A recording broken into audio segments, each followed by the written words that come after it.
Assalamualaikum warahmatullahi wabarakatuh. Halo, perkenalkan nama saya Lolita Sigi Cahyani. Saya adalah mahasiswi dari Universitas Islam Riau dari jurusan Ilmu Pemerintahan, Fakultas Ilmu Sosial dan Ilmu Politik. Baik, dengan adanya video ini saya bertujuan untuk memenuhi salah satu tugas mata kuliah saya, yaitu tugas Bahasa Indonesia dengan dosen pengampu yaitu Ibu Noni Andriani. Pada kesempatan kali ini, saya hendak menyampaikan pidato mengenai pemerintahan Indonesia di masa sekarang ini. Nah, sebagaimana kita ketahui bahwa bangsa Indonesia sudah mengalami kekacauan yang luar biasa. Awalnya dengungan reformasi terkesan indah seperti kicauan burung. Namun dengan berlalunya waktu, maka dengungan tersebut sudah menjadi dengungan lebah yang mengganggu. Sistem demokrasi yang didambakan melahirkan banyak sekali kekacauan dan celah untuk menggerakkan massa seakan-akan menunjukkan kedemokrasian. Demokrasi Indonesia sudah habis, menjadi anarkisme yang dibenarkan. Dengan demokrasi, rakyat dapat dengan terbuka menyampaikan aspirasinya. Namun, jika mereka mulai agresif, apakah tindakan yang harus dilakukan? Tidak ada, karena jika ada maka akan menjadi asupan bagi media massa, bukan? Lalu demokrasi akan dikatakan tidak demokrasi lagi.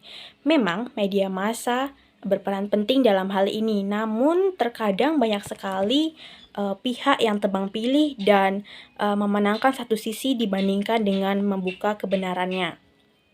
Kelemahan demokrasi di Indonesia adalah jika tidak memakan korban maka tidak masalah. Tindakan pencegahan tidak ada dalam agenda mereka yang ada dalam tindak lanjut perkara. Hal ini seakan-akan membiarkan kejadian buruk terjadi untuk dijadikan bukti. Kejam memang, namun demikianlah yang dirasakan rakyat Indonesia.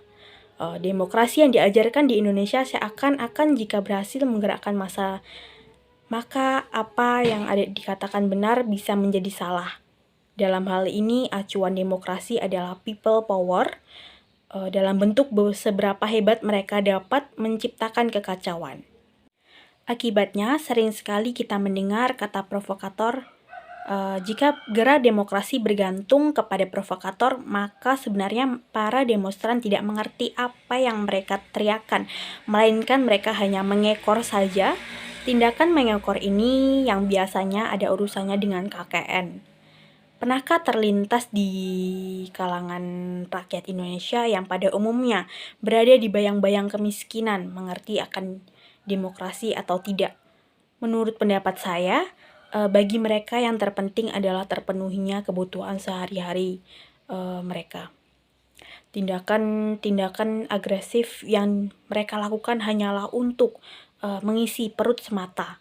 Mereka rela menjadi antek dari pihak-pihak yang tidak bertanggung jawab hanya untuk sembako dan keamanan tempat tinggal mereka. Mereka rela berkorban nyawa asalkan kebutuhan keluarga mereka terpenuhi. Jika hal ini menjadi tolak ukur demokrasi, maka Indonesia sudah menjadi negara mafia. Rakyat Indonesia sangatlah tidak bodoh. Jika mereka bodoh, sangatlah mustahil bagi Indonesia bisa memiliki hasil melimpah dari sumber daya alam berupa pangan ataupun mineral. Banyak sekali orang Indonesia terpelajar dan berhasil di luar negara Indonesia. Mereka mampu menjadi orang yang terbaik, bahkan sangat dipercaya oleh pihak asing. Namun banyak juga penduduk Indonesia yang menjadi budak di luar Indonesia. Celakanya sistem ini merajalela di bidang kesehatan. Pelayanan kesehatan bagi rakyat miskin yang lebih memusingkan dibandingkan dengan labirin. Birokrasi yang diterapkan pemerintah membuat rakyat miskin yang menderita penyakit tertentu harus bersabar dan menunggu giliran untuk ditolong. Terkadang Yang Maha Kuasa datang menolong terlebih dahulu sebelum pemerintah mengulurkan tangan. Demi ketansparan dalam hal dana, seringkali mereka yang membutuhkan pertolongan malah diacuhkan, sedangkan mereka yang sebenarnya tidak membutuhkan pertolongan malah didahulukan. Sekali lagi bendera KKN berkibar di atas demokrasi. Memang, pekerjaan pemerintah sangatlah banyak dan sangat sulit.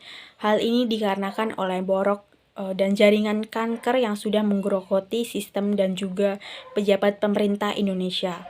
Perlu diacungi jempol para pejabat yang berani membela kepentingan rakyat, walaupun keluarganya sendiri yang menjadi ancaman. Dalam demokrasi, utamakanlah sistem yang sangat efisien bagi rakyat dahulu. Jangan menggunakan uang dalam membela rakyat miskin. Gunakanlah barang-barang nyata dan bagikanlah dengan transparan. Hal ini dapat dilakukan juga dengan bantuan media massa. Jika rakyat sejahtera, hal-hal yang lain dapat segera diatur. Jangan biarkan masyarakat menganggur. Buatlah mereka bekerja baik di sektor informal maupun informal. Jangan mempersulit mereka yang hendak membuat usaha kecil. Kesejahteraan rakyat membuat demokrasi yang sesungguhnya di Indonesia baru bisa dijalankan. Rakyat dapat dengan merata memperoleh pendidikan bermutu yang tidak berpihak. Mereka dapat dengan terbuka memajukan sistem ekonomi Indonesia yang otomatis membuat stabil keamanan negara dan iklim investasi menjadi berkembang dan baik pula. Sekian pidato dari saya akhiri. Wassalamualaikum warahmatullahi wabarakatuh.